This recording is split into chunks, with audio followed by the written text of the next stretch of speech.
Assalamualaikum warahmatullahi wabarakatuh. Saya Amran bin Mat Arifin, pengkursus ibadat haji Tanah Air Tabung Haji.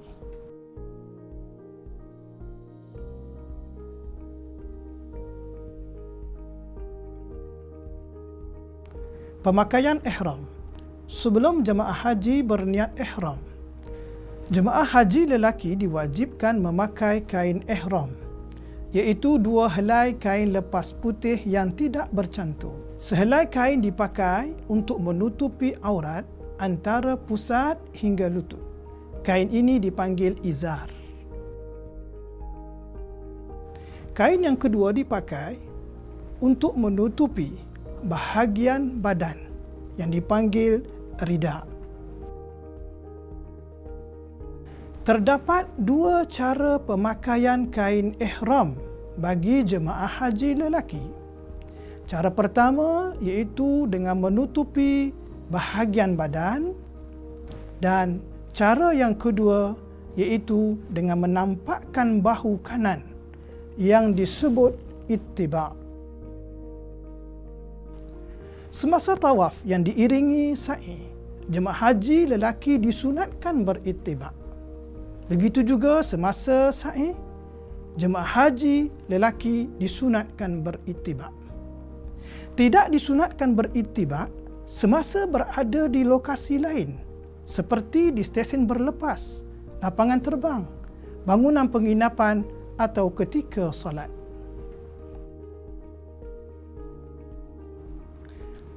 Menurut pandangan mazhab Syafi'i, jemaah haji lelaki dilarang memakai kain ihram bahagian atas, iaitu rida yang dijahit, dipin, dibutang atau dizip. Begitu juga kain ihram di bahagian bawah, iaitu izar. Jemaah haji dilarang menggunakan jahitan getah pada bahagian pinggang. Bagi jemaah haji wanita pula, mereka wajib memakai pakaian yang menutupi seluruh anggota tubuh badan kecuali muka dan tapak tangan bahagian hadapan dan belakang. Dengan baju panjang hendaklah sampai ke pergelangan tangan. Jemaah haji wanita semasa dalam ihram dilarang menutup muka dan memakai sarung lengan yang menutupi bahagian tapak tangan dan belakang tangan serta hadapan jari-jari.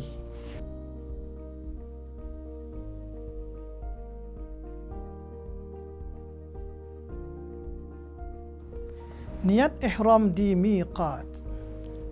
Jemaah haji wajib berniat ihram di miqat. Miqat bermaksud ketentuan tempat dan masa untuk berniat ihram.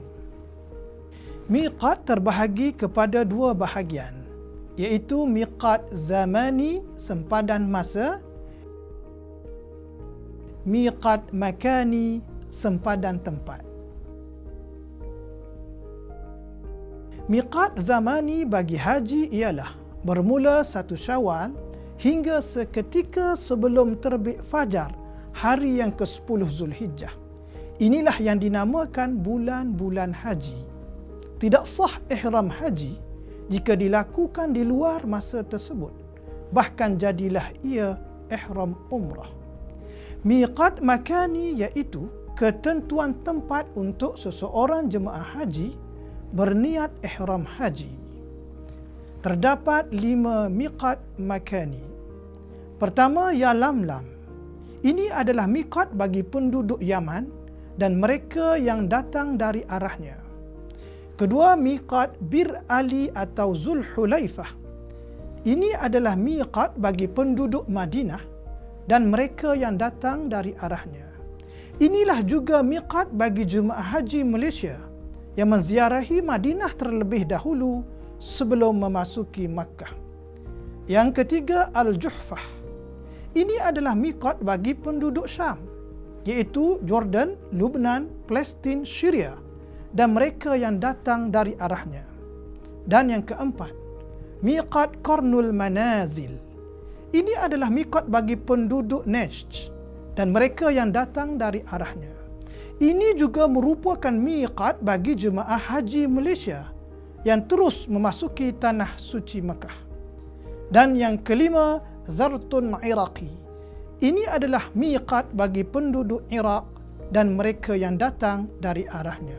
Miqat makani bagi jemaah haji yang sudah berada di Mekah, iaitu di hotel-hotel dan maktab-maktab di Tanah Haram. Jemaah haji tersebut boleh juga bermiqat haji di mana-mana kawasan di Tanah Haram.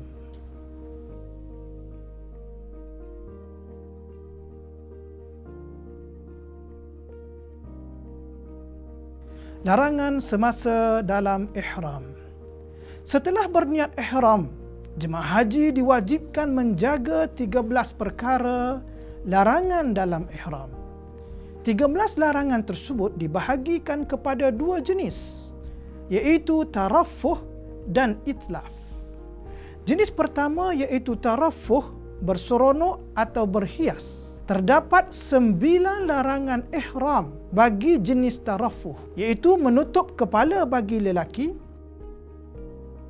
memakai pakaian bersarung bagi lelaki, menutup muka bagi wanita, memakai sarung tangan, memakai bau-bauan atau menghidunya, memakai minyak di kepala atau janggut, melakukan muqaddimah persetubuhan, bersetubuh, dan yang terakhir berkahwin, mengahwinkan dan mewakilkan kahwin.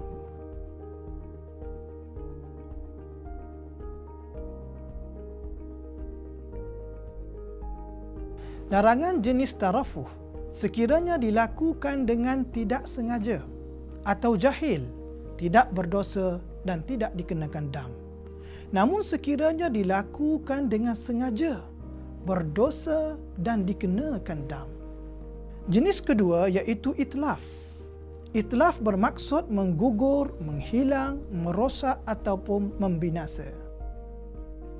Terdapat 4 larangan jenis itlaf, iaitu pertama, menanggalkan rambut atau bulu di badan.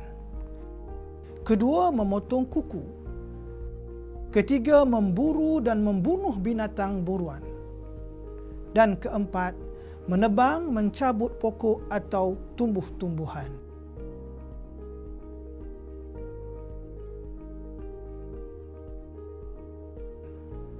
Larangan jenis itlaf sekiranya dilakukan dengan tidak sengaja atau jahil, tidak berdosa tetapi dikenakan dam. Sekiranya sengaja, berdosa dan dikenakan dam.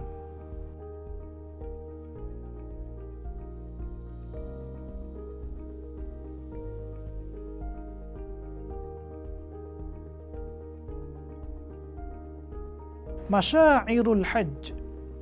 Pada 8 Zulhijjah, iaitu hari Tarwiyah, jemaah haji akan bertolak ke Arafah untuk berwukuf. Jarak lokasi Arafah ialah 21.9 km dari Makkah. Sabda Rasulullah sallallahu alaihi wasallam, "Al-hajju Arafah." Maksudnya haji itu Arafah. Wukuf di Arafah bermaksud jemaah haji berada di Arafah walaupun seketika dalam sebarang keadaan, seperti duduk, baring atau tidur, iaitu bermula daripada gelincir matahari pada 9 Zulhijjah masuk waktu zuhur sehingga seketika sebelum terbit fajar pada 10 Zulhijjah iaitu masuk waktu subuh. Terdapat 3 syarat sah wukuf. Pertama, telah berihram dengan niat haji. Kedua, dalam keadaan seseorang yang menunaikan ibadah, tidak gila, pengsan, mabuk dan hilang akal sepanjang masa wukuf. Dan yang ketiga, berada di Arafah walau seketika dalam waktu wukuf. Semasa berwukuf, selain daripada melakukan ibadat wajib, jemaah haji boleh melakukan amalan-amalan sunat seperti bertalbiyah, berdoa dan berselawat serta berzikir, beristighfar, mendirikan solat berjamaah, tidak berpuasa, berwuduk, membaca Al-Quran, menghadap kiblat dan memberi tumpuan sepenuh hati semasa mengerjakan ibadat wukuf. Setelah selesai berwukuf, jemaah haji akan bergerak ke Muzdalifah untuk bermabit.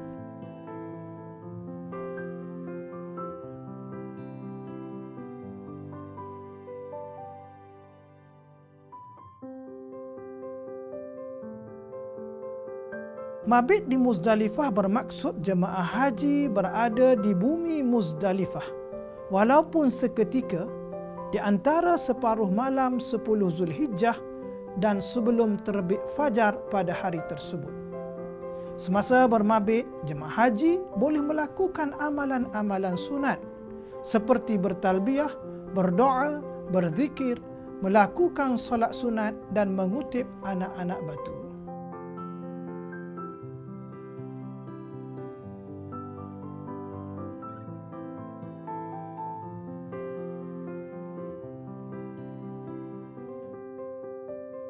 Selepas melontar di Jamrah Kubra pada 10 Zulhijjah, jemaah haji akan melaksanakan rukun haji, iaitu bergunting atau bercukur. Maka terhasillah tahallul awal. Jemaah haji bebas daripada 10 larangan ihram. Tahallul awal bermaksud jemaah haji bebas daripada 10 larangan ihram kecuali mukaddimah persetubuhan, bersetubuh dan nikah kahwin. Tahallul awal terhasil setelah jemaah haji mengerjakan 2 daripada 3 perkara berikut. Pertama, melontar Jamrah Kubra. Kedua, tawaf dan sa'i. Ketiga, bergunting atau bercukur. Tahallul tsani pula terhasil apabila jemaah haji telah selesai mengerjakan ketiga-tiga perkara tersebut dan mereka bebas daripada semua 13 larangan ihram.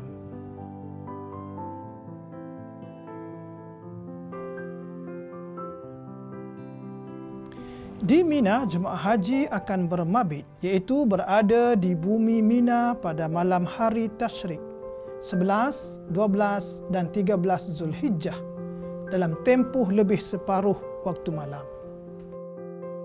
Pada 11 Zulhijjah, jemaah haji akan melontar di ketiga-tiga jamrah, iaitu Jamrah Sughra, Jamrah Wusta dan Jamrah Kubra. Bermulanya masa untuk melontar iaitu setelah terbitnya fajar pada 11 Zulhijjah sehingga terbenamnya matahari pada 13 Zulhijjah. Cara melontar di Jamrah Kubra iaitu dengan menggunakan 7 biji anak batu. Lontaran dilakukan satu persatu dengan gaya melontar dan memastikan anak batu masuk dalam takungan jamrah. Disunatkan semasa melontar iaitu bertakbir dan membaca doa. Bismillahi Allahu Akbar rajman lisyaitani wa hizbih. Bismillahi Allahu Akbar rajman lisyaitani wa hizbih. Bismillahi Allahu Akbar rajman lisyaitani wa hizbih. Bismillahi Allahu Akbar rajman lisyaitani wa hizbih. Bismillahi Allahu Akbar rajman lisyaitani wa hizbih. Bismillahi Allahu Akbar rajman lisyaitani wa hizbih. Bagi jemaah haji wanita, semasa melontar dikehendaki menjaga auratnya. Cara melontar bagi jemaah haji wanita itu Bismillahi Allahu Akbar rajman lisyaitani wa hizbih. Bismillahi Allahu Akbar rajman lisyaitani wa hizbih. Bismillahi Allahu Akbar rajman lisyaitani wa hizbih. Bismillahi Allahu Akbar rajman lisyaitani wa hizbih. Bismillahi Allahu Akbar rajman lisyaitani wa hizbih. Bismillahi Allahu Akbar rajman lisyaitani wa hizbih.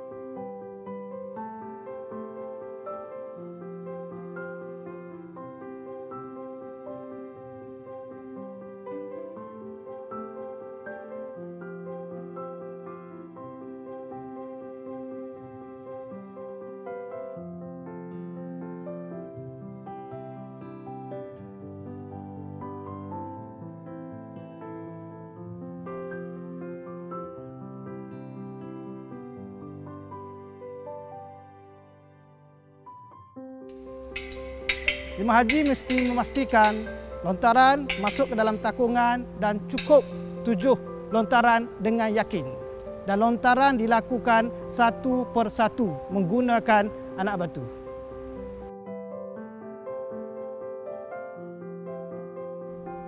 Jemaah haji mempunyai pilihan semasa berada di Mina, sama ada untuk membuat nafar awal atau nafar thani.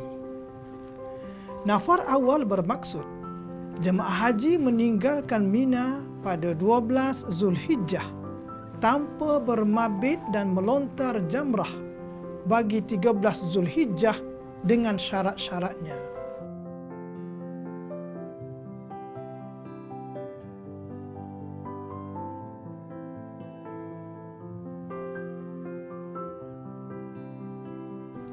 Nafar thani bermaksud jemaah haji meninggalkan Mina setelah bermabit di Mina pada 11, 12 dan 13 Zulhijjah dan melontar di ketiga-tiga jamrah pada 11, 12 dan 13 Zulhijjah.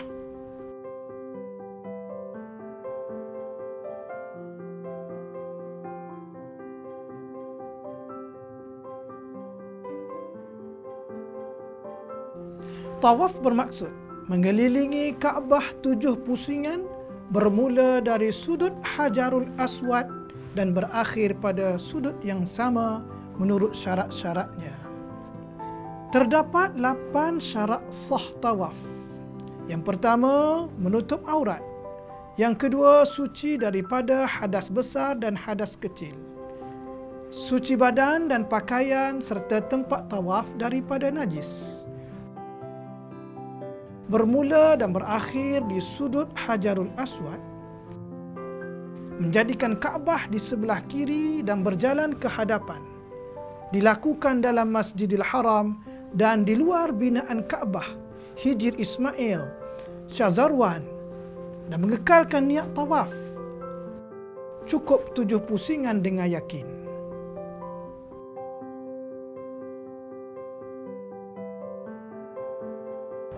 Jemaah haji akan memulakan pusingan tawaf pada penjuru Hajarul Aswad dan berakhir pada penjuru yang sama. Hajarul Aswad, penjuru Hajarul Aswad, pintu Kaabah, multazam,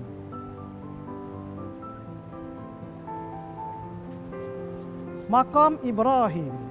Selepas selesai tawaf 7 pusingan dengan yakin, jemaah haji disunatkan melakukan solat sunat 2 rakaat di belakang makam Ibrahim atau kawasan sekitarnya. Penjuru Iraqi, Hijr Ismail, pancur emas. Semasa tawaf, jemaah haji dilarang menyentuh bangunan Kaabah, Syazarwan, Hijr Ismail atau memasuki Hijr Ismail. Penjuru Syami,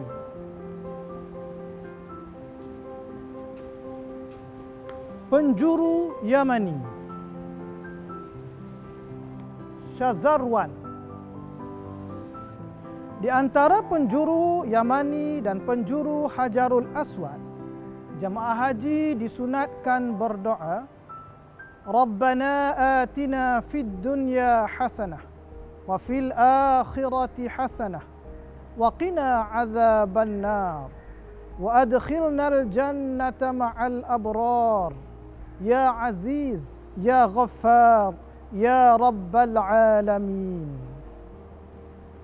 Jemaah haji disunatkan istilam Hajarul Aswad atau isyarat istilam sambil bertakbir dan mengucup tapak tangan. Bismillahi Allahu Akbar, Allahu Akbar, Allahu Akbar, walillahil hamd.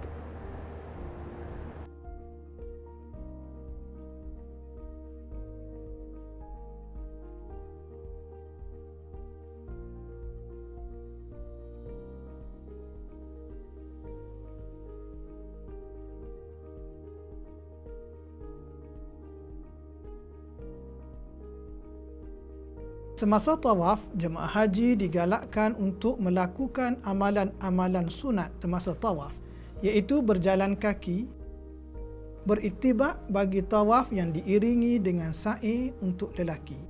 Mengucup Hajarul Aswad pada permulaan tawaf.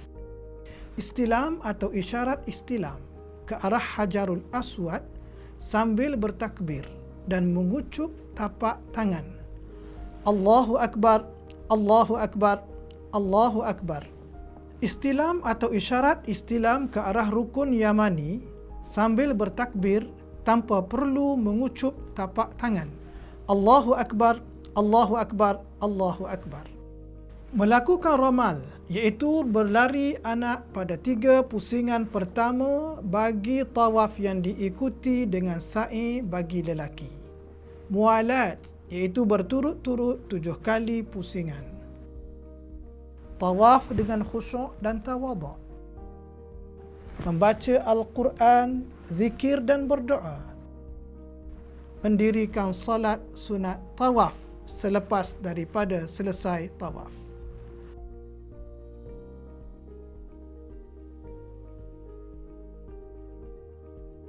Sebelum bergerak ke Bukit Safa untuk memulakan sa'i, jemaah haji disunatkan meminum air zam-zam dengan menghadap ke arah kiblat sambil berdoa, Allahumma inni as'aluka ilman nafi'a wa rizqan wasi'a wa shifaan min kulli da'.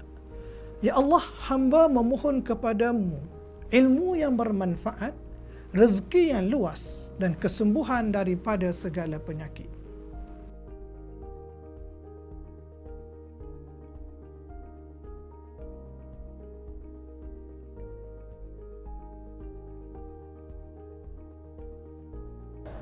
Setelah selesai mengerjakan tawaf, jemaah haji akan bergerak ke Bukit Safa untuk melakukan sa'i, iaitu berjalan ulang-alik dari Bukit Safa ke Bukit Marwah sebanyak 7 kali. Semasa melalui kawasan yang bertanda lampu hijau, jemaah haji disunatkan ramal, iaitu berlari-lari anak. Amalan sunat semasa sa'i: berada dalam keadaan wuduk, dilaksanakan sejurus selepas mengerjakan tawaf, masuk ke tempat sa'i melalui pintu Safa, iaitu Babus Safa, menaiki Bukit Safa dan Bukit Marwah bagi lelaki, menghadap ke arah Kaabah sambil bertakbir, Allahu Akbar, Allahu Akbar, Allahu Akbar, bertahlil dan berdoa semasa berada di Bukit Safa dan Marwah. Mualat, berturut-turut melakukan ramal, iaitu berlari anak pada setiap pusingan apabila berada di kawasan yang bertanda lampu hijau bagi lelaki sahaja. Beritibak pada semua pusingan. Berjalan kaki, mengelak kesesakan di tempat sa'i, berdoa, berzikir dan membaca Al-Quran.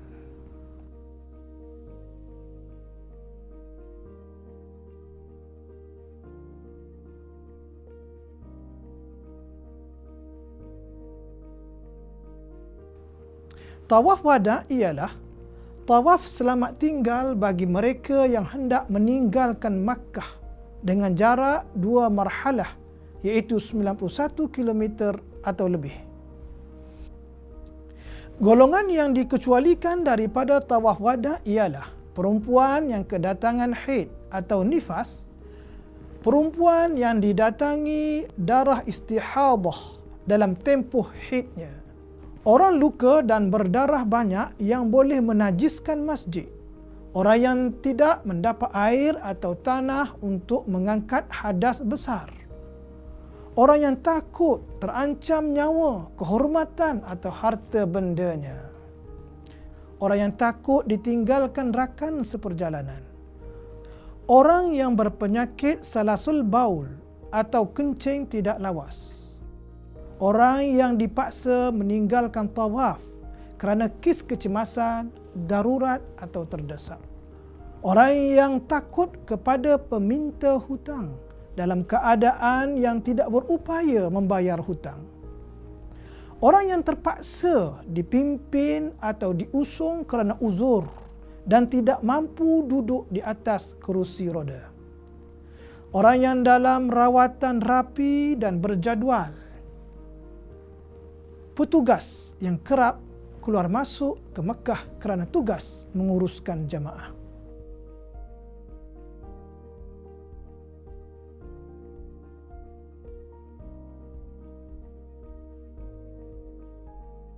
Selepas melakukan tawaf wada', jemaah haji tidak digalakkan berlengah-lengah di dalam Masjidil Haram atau bersedekah semasa dalam Masjidil Haram dan dalam perjalanan balik ke bangunan penginapan.